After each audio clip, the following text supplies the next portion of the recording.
Jai Shri Radhe, Sab Vaishnavan ko Jai Shri Krishna.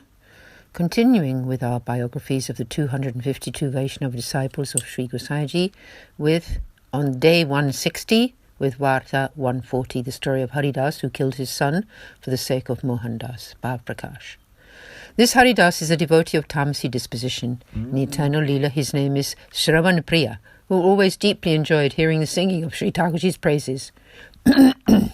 Shravan Priya has two very close Sakhis named Priti Rupa and Bhava Rupa. Here Priti Rupa appears as Haridas's wife and Bhava Rupa as his son.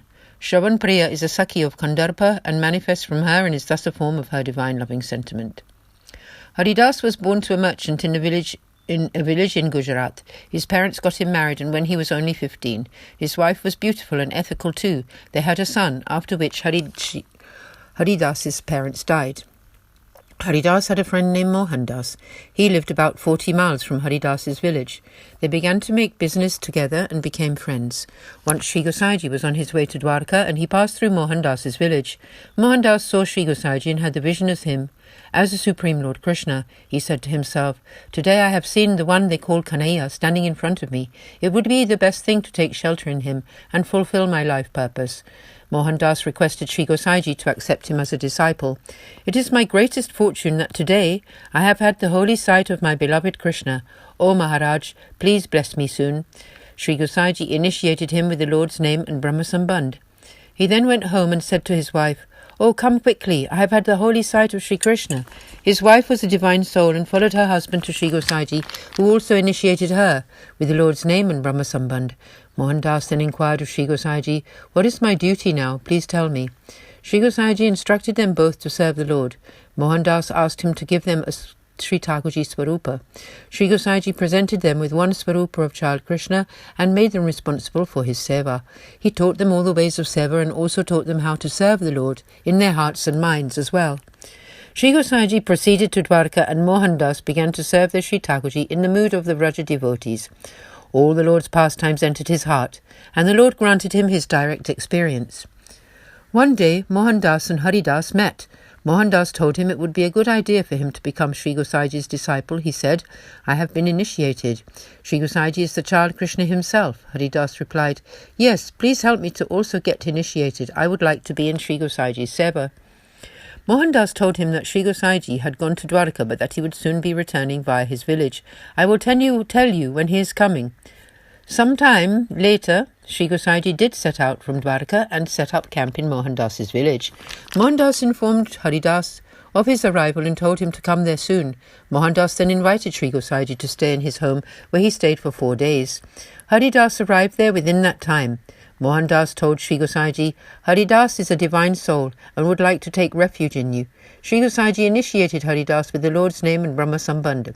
Haridas invited Sri Gosai to then come to his home and his village in order to initiate his whole family. Sri Gosai brought Mohandas with him and came to Haridas's village. He stayed in Haridas's home. He blessed Haridas's wife and son by accepting them as disciples and granted them initiation with the Lord's name and Brahma Sambandh. Haridas then implored Sri Gosai, "Please grant us some seva of the Lord and we will serve him with your blessings." Sri Gosai presented him with the Swarupa of child Krishna and told him to learn the ways of seva from Mohandas and also to have Mohandas's good association, he taught. In this way, love for the Lord will grow within you. Then Sri Gosai went to Gokul. Mohandas stayed with Haridas for about 10 days. Mohandas taught him all the ways of seva and then returned home. Haridas would thereafter spend a week or so every month with Mohandas. They read about the Lord's pastimes from the scriptures, and Haridas learnt about the principles of the path from Mohandas's association. Part 1. Once Mohandas came to Haridas's village, to his home. Haridas felt most glad to see him. They made the Lord seva and discussed his pastimes together. They were filled with the bliss of the Lord. They spent many days in this way. Mohandas said one day, "I have been here for a long time. Now I should go." Haridas managed to hold him back from leaving for 4 or 5 days. Mohandas then said, "I must leave in the morning." Haridas said to his wife, "Now he really wants to leave. How can we persuade him to stay?" The wife said, "We will do whatever you say." The couple had a 7-year-old son. Haridas said, "We should kill our son. Mohandas will feel sad and he will stay." The wife did exactly this, and when Mohandas was about to get ready to leave, Haridas and his wife told him, "Our son has died. Please do not leave now." Mohandas saw the dead boy and thought, "Last night this boy was eating and playing, so how come he suddenly died this morning?" Then he understood that the couple had poisoned the boy in order to stop him from leaving. The hairs on his whole body stood on end. Whilst remembering Sri Gosaiji, he put water from the Lord's feet into the boy's mouth and pronounced the 8-syllable mantra over him. The boy came back to life. He said to the boy, "I am leaving now, so say Jai Sri Krishna to me at least." The boy stood up and embraced Mohandas closely and said, "Please do not leave my house." The husband and wife began to cry. Mohandas asked them, "You did not cry when your son died, so why are you so sad now?" The husband and wife piped up, "Today a great Vaishnava is leaving our home. Now who will give us to drink of the nectar of the Lord's Seva and praises? We are feeling very troubled by this. This is why we are crying. You have been giving us to drink of the nectar for so many days, and thus keeping us alive. Now who will keep us alive?"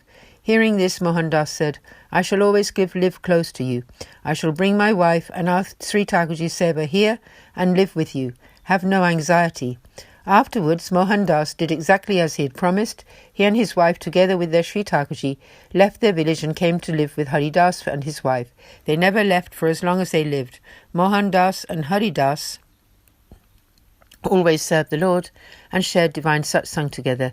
They always stayed in each other's company. Bhav Prakash. The moral of this story is that the association of accomplished Vaishnavas is very hard to find. For the sake of such association alone, Haridas even killed his own son. In the world, attachment to one's son is the strongest. This shows that Haridas truly appreciated the value of such association. In the eternal Leela, Mohandas's name is Pranavallabh, who is one of Sri Chandravali's closest Sakhis, and Shravan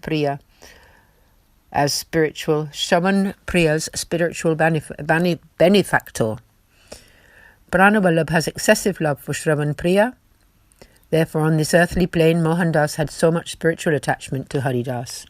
Thus concludes Varta 140, the story of Haridas and Mohandas, who were the recipients of Sri Gosaiji's great grace and accomplished Vaishnavas. There is no real end to their tale.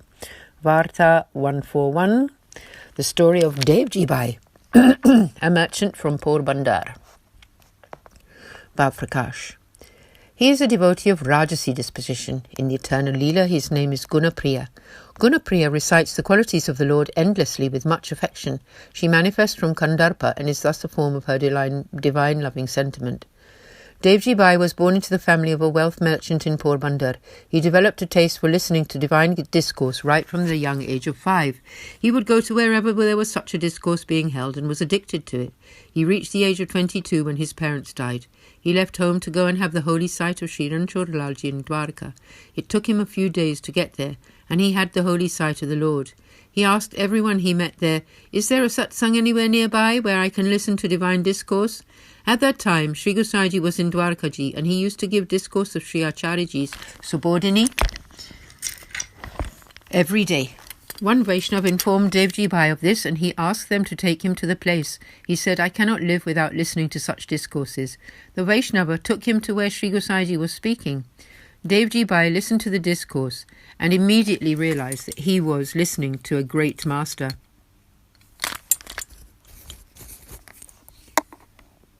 And decided that he would like to become his disciple. One day, when the discourse was over for the day, Devji Bai approached Sri Gosaiji and requested him to accept him as a disciple. Sri Gosaiji initiated him with the Lord's name and Brahma Sambandh.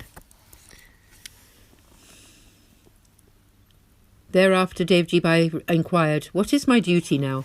Sri Gosaiji told him that he should make the Lord Seva. But Devji Bai piped up, "Oh Maharaj, I don't think I am capable of serving the Lord in that way. Is there anything else I can do?" Sri Gosaiji instructed him, "In this path of grace there are 2 main important aspects, Seva and Katha.